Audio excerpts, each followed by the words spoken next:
time once again for Community Forum, and we are very lucky to have back with us live in the studios this morning David Cobb. David Cobb is co-founder of Move to Amend, also the national spokesperson for Move to Amend. He's also a community organizer at Democracy Unlimited. David, thank you very much for coming in and spending time with us again this morning. Thank you, Mike. It's always a pleasure to be here. And I got to say, the KEXP is one of those examples of actual community-driven radio that goes good. So I really appreciate the opportunity to have this forum.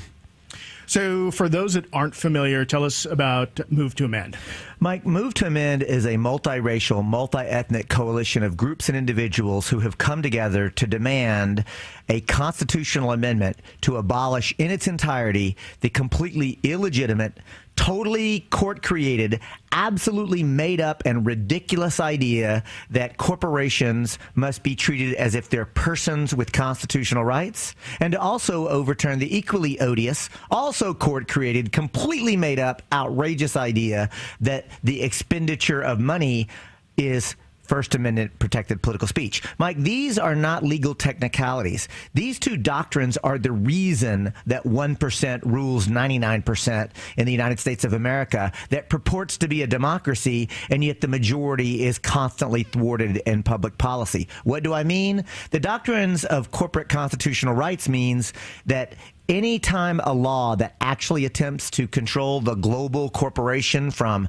polluting the planet, exploiting workers, or otherwise, actually having economic democracy, corporate lawyers can go into court to overturn those laws, which means environmental protection laws get challenged and overturned. Public safety laws get challenged and overturned. Laws designed to protect workers, you guessed it, gets challenged and overturned. Mike, what I'm getting at is these doctrines are not technicalities. They're how our sacred right to self-government in this country has been lost. So Move to Amend is a multiracial, multi-ethnic coalition of people who are waging peaceful, loving, nonviolent revolution in this country to assert our sovereign right to govern ourselves. It's really just that simple and, yes, that profound. So how exactly are you going about this? Well, Mike, what we know is this, that what we're talking about doing is a huge task. To amend the Constitution is arguably one of the hardest things that you can do politically in this country. It's because it's the supreme law of the land. It's the foundational document for how our political and legal system works. And to amend it is profoundly difficult. It takes 2/3 of Congress and then 3/4 of the states to ratify, or 2/3 of the states to call for a convention, and then 3/4 of the states to ratify any proposals that come out of such a convention. It is, as we say, a heavy lift. So what we know is we have to replicate the social movements of the past. We have to look to the American Revolution, the women's suffrage movement, the abolitionist movement, the civil rights movement, the trade union movement, and most recently the civil rights and LGBT movements to see what did they do. And what we learned is from the study is they shifted the culture. They engaged ordinary people. They educated, they agitated, they organized. They had a legal strategy, but they also had a media strategy. They had a direct action strategy. They had a community organizing strategy. So Move to Amend is literally implementing all of those things. Mike, when Move to Amend began as an immediate reaction to the horrific Citizens United versus Federal Election Commission decision in 2010, we were 12 people in a living room. Today, we're 408,000 people and growing every day. That's right. I said 408,000 people. And we've helped 17 states call for a resolution in support of our amendment effort. Quick little flag, Washington is going to be 18. California will be 19 because in November, Washington Initiative 735 is on the ballot. So those KEXP listeners in Washington State, you too can vote to become part of this movement by voting yes on Initiative 735. And for those of you listening in California, and I'm looking at the pins on the board, and I see you got a lot of people that at least call in and donate money to this nonprofit station from California. You too can vote in support of this by voting yes on Proposition 59. So 17 states now, soon will be 19. But I'm not through yet, Mike, because we also have helped 680 communities pass resolutions of support at the city council or county commissioner level. But my favorite objective number We've been on the ballot 350 times across this country. That's where ordinary people get to vote to weigh in on whether or not. So not just city council members voting to represent citizens, but actually citizens exercising direct democracy to weigh in. Do you support the concept of a constitutional amendment to abolish corporate constitutional rights and money of speech? Mike, we've been on 350 ballots. I want you to guess how many times we've won. It's unfair. I already know the answer on this, but tell us. So it's the amazing. answer is 350. We haven't lost yet. And I want you to think about that. And yes, it includes San Francisco and Berkeley and Madison, Wisconsin and San Francisco. You know, the very liberal places that you and your listeners would expect that an outfit like Move to Amend would win in. So yes, we did win there, and we won by super majorities. But we also won in Salt Lake City, Utah. We won in Waukesha, Wisconsin. That's the hometown of Republican Tea Party Governor Scott Walker. They haven't voted for a Democrat for president or Congress in over 40 years in Waukesha. Waukesha, we were on the ballot. We won 70% of the vote there. Mike, we were on the ballot in Montana. Yes, folks, that Montana. One of the most politically, culturally conservative states in the union. Move to Amend was on the ballot. We won 74% of that vote. What I'm telling you is Move to Amend has found a way to build a progressive organization that is committed to an anti-racist approach, a feminist approach. We take on heteronormativity. We take on the idea of unmasking and grappling with white skin privilege and male privilege and recognizing that we have to actually deal with shifting the culture at that level.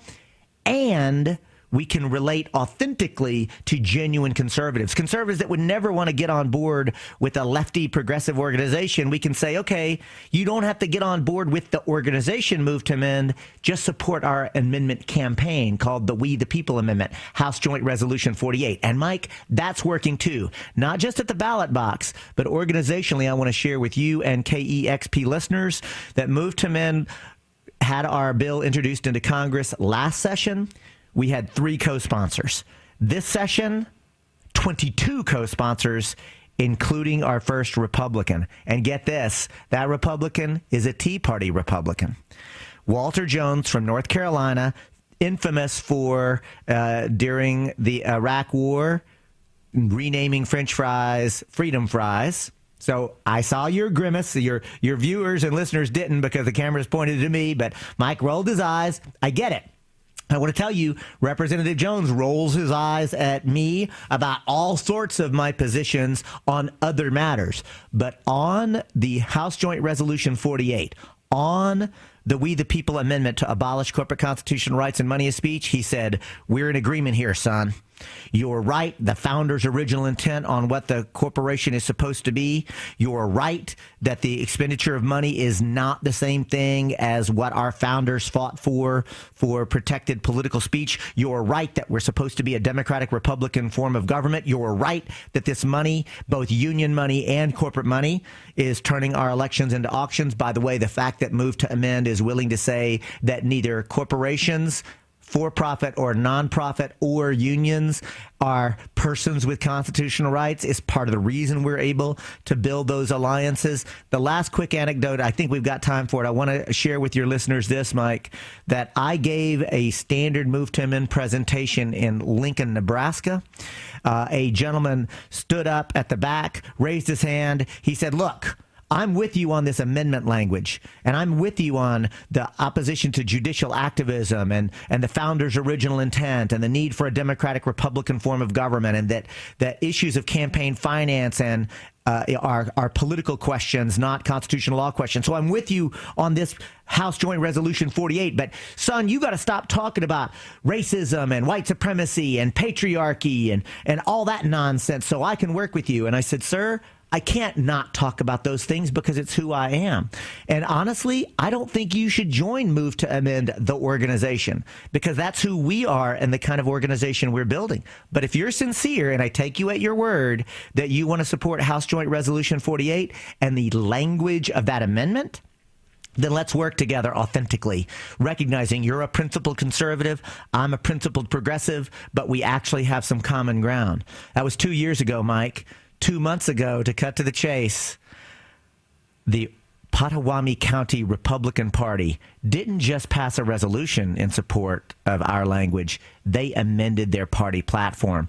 Folks, for those of you who may not be like on the ins and outs of politics, I wish you could see Mike's expression, because he went like that. Why? Because a party platform requires deep work with all of the member participant leaders of that party. They debate it, they discuss it, and it took about a 1-year process where Republicans actually went through an internal conversation. They amended their platform to call for a constitutional amendment to abolish the concept of corporate constitutional rights for any artificial entities, including corporations, nonprofit corporations, and unions, and to abolish the concept of money as speech. Mike, that's a long answer to your question. What's it going to take? It's going to take a mass movement in this country where people are educating and agitating. It's going to require people getting engaged. It's going to require the conversation about whether or not we're going to have a Democratic Republican form of government happening, not just on the airwaves of KEXP during Mind Over Matter community time slot.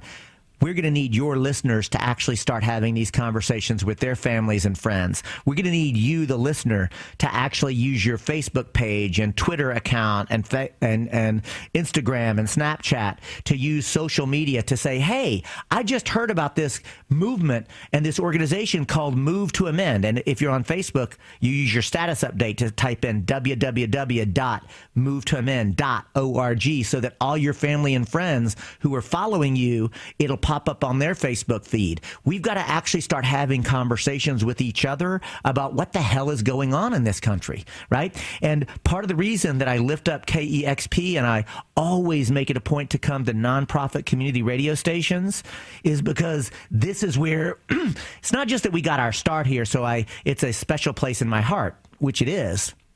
It is the recognition that the kind of conversation we're having is almost never had on corporate-controlled media. KEXP is a source of non-corporately filtered news, information, and analysis. I know most of the time y'all are kicking it with some awesome music, which is great, but this community radio station also has This Community Hour and several other public affairs programming. And this kind of conversation is not heard on corporate media. It's being brought to you by KEXP and the internet because it's still a place of free, open internet. So fight for internet freedom and support Move to Amend. You know, people like Ralph Nader, who we carried a interview with him from 6 to 7 this morning, have pointed out repeatedly that if people on both left and the right, whatever their viewpoints, would just recognize that they actually have more in common than what separates them, that there would be similar to what you're seeing with your Move to Amend campaign.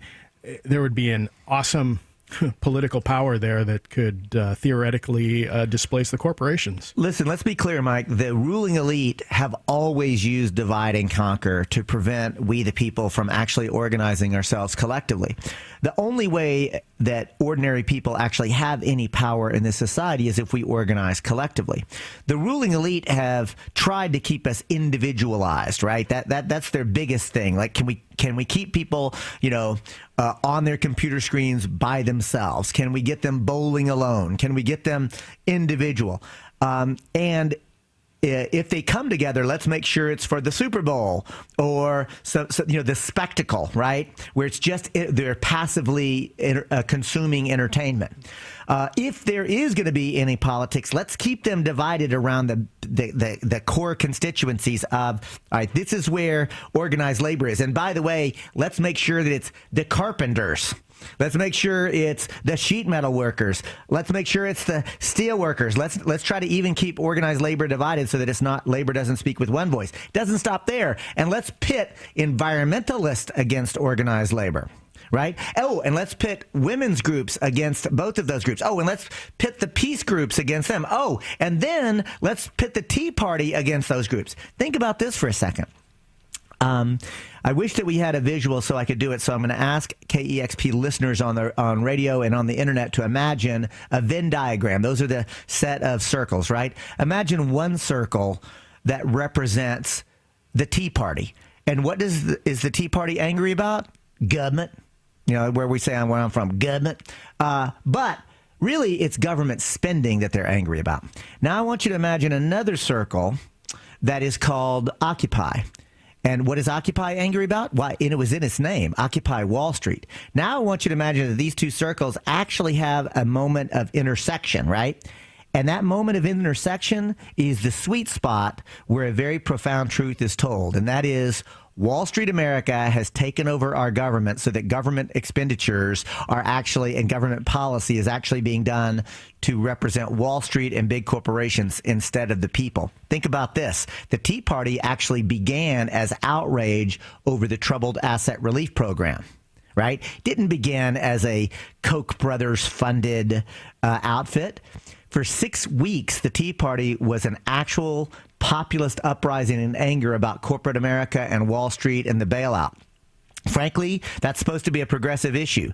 Progressives were too busy congratulating themselves on Barack Obama's victory to go out and organize those people. So 6 weeks later, the Koch brothers, politics abhors a vacuum, Mike. 6 weeks later, the Koch brothers sent organizers and buses and slick placards and materials, and they turned the Tea Party in on itself. Imagine what would have happened if ordinary people and ordinary progressives had gone out and talked to ordinary principled conservatives, found the common ground in opposition to the Troubled Asset Relief Program and said, instead of a corporate bailout and a bank bailout, we should have a New Deal and let's invest all that money in infrastructure, putting people to work, et cetera, sort of a Green New Deal. Imagine the world we'd be living in today. So Ralph Nader is correct. You're correct. The viewers and listeners who are thinking about, hey, yeah, what would it be like if we were able to find common ground with principled conservatives and principled liberals? The answer would actually have a genuine Democratic Republic in this country and would actually have the majoritarian issues actually finding its way into public policy. So this last week, we saw Bernie Sanders' campaign launch its Our Revolution project, and also saw, if those following the news, that majority of the staffers bailed ship on even before day one when Jeff Weaver was announced to be running that. Can you talk about that and how that's actually not an anomaly for the Democratic Party? Well, so there's two real questions there, right? So let's look at the Our Revolution launch and Jeff Weaver, and then let's put it into context. The first thing, let's just be clear. The reason that staffers left en masse, and in some news reports I heard it was the top 5. In others, I heard 17. So it's not only the entire top echelon, but most of the middle staff just completely walked. Why? It's not because Jeff Weaver is mean. It was not a personal thing at all. It's because Jeff Weaver announced his intention and, in fact, did go to a tech billionaire. That's right, billionaire with a B. You remember the class that Bernie Sanders was saying, we got to take our country away from the billionaires who've taken it over, right? I mean, terrible Sanders interpretation. But you remember, we all remember, right? Enough is enough. The billionaire class. I mean, that was a talking point time and time. Well, Jeff Weaver went to a billionaire to get funding for Our Revolution. Yeah, exactly. So for many of the people, they were like, this is a profound, at best, misstep. And for some of us, we were like, this is a complete betrayal of the idea of what, quote, our revolution was supposed to be. And then Jeff Weaver said, there must be direct command and control. Any organization has got to actually have a leader that issues instructions and that followers follow. And I thought, that's how corporate CEOs think. That's actually not how revolutions operate. And revolutions are actually when ordinary people begin to assert their power. So this sort of top-down model is just very problematic. You couple that with the top-down model, then saying, oh, we're going to go to billionaires and the wealthy in order to get our funding to actually do it, when Bernie had already proven that you don't have to do that. It was heartbreaking. So a lot of people left. Now, I want to say, put it into context. Mike, you and I have had some conversations, so you know that I, like you, worked on the Jesse Jackson campaigns in '84 and '88. So I had that experience, and I learned a lot there. I learned as a white person how to hold myself and put myself under the leadership of people of color. I learned about building ties between organized labor and environmentalist and women's groups. And I learned about foreign policy and Palestine. And I learned a lot on that campaign. You know what else I learned? The Democratic Party's presidential primary is where genuine progressive politics goes to die, because all that enthusiasm and excitement that gets built up in the primary is squashed by the corporatist, militarist, imperialist who actually run that country. And so I want to remind you and your listeners, or those who don't know it, I invite you to go back and look at history and see if I'm not telling the truth. Because I'll tell you, in 84 and 88, Jesse Jackson had that experience, and he said, okay, we lost in the primary, but I know what we should do. Let's build an organization to take over the Democratic Party and shift it left. We'll work within the Democratic Party to do that. That was called Rainbow Push. Then Jerry Brown came along during the primary, lifted up progressive aspirations, quashed by the corporatist, militarist, imperialists who run the Democratic Party. Jerry Brown said, I know what let's do. Let's create an organization within the Democratic Party. We'll take it over, push it to the left. That was called We the People. Then Dennis Kucinich came along and raised up aspirations of progressives within the Democratic Party, squashed by the corporatist, militarist, imperialists who run that party. He said, I know what let's do. Let's create an organization within the Democratic Party, shift it to the left. That was called Progressive Democrats of America. Fast forward to Howard Dean, raised the political aspirations, quashed by the corporatist militarists. He said, I know what let's do. Let's create an organization within the Democratic Party to take it over, shift it to the left. That was called Democracy for America. Oh, and remember that Howard Dean, in fact, even became the chairperson of the Democratic National Committee. So he actually controlled the organ and the apparatus of the Democratic Party.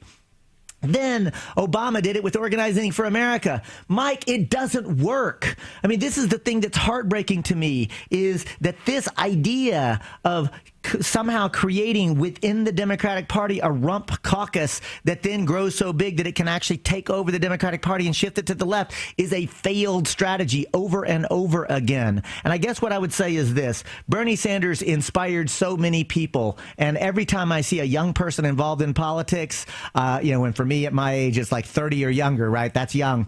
But anytime I see somebody 30 and younger in politics, I say, Bernie Sanders, right? They give me a thumbs up and I give them a thumbs up, right? He inspired so many people, especially millennials and young people, for which I'm grateful. His messaging was so good.